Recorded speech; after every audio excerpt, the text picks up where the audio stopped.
what we have here is the first in the U.S. UV single pass machine right here.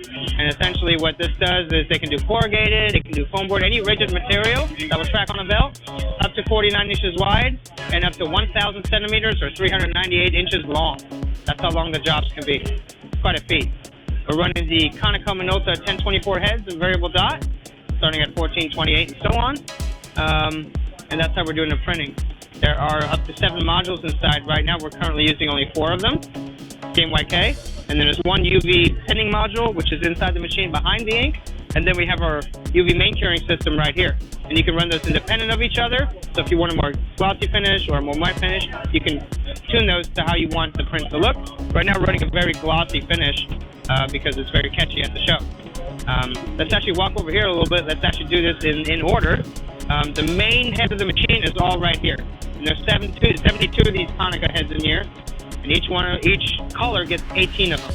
And they're staggered together, and we use the software to calibrate them, to turn off the overlaps and get it all buttoned up right so the image looks correctly. And then we can mechanically adjust these racks. They are auto-purging and auto-wiping, which is really nice because then you don't have to go inside and do anything with it. It will auto-prime and purge itself and clean itself and so on. Down the road, we'll have white on this machine. And right now, the output's right about between 8 and 10 4x8 sheets every minute.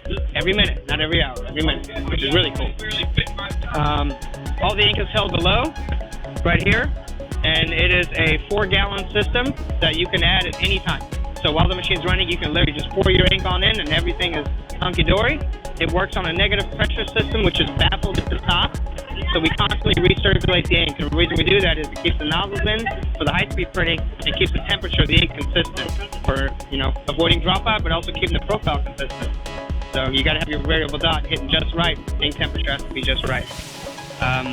So over here, if we actually go all the way over here, this machine right here adjusts the machine for the width of the image. So this actually sets up your media so that it tracks right on in and the image lays exactly on the material the way it needs to. And that's the mechanical part.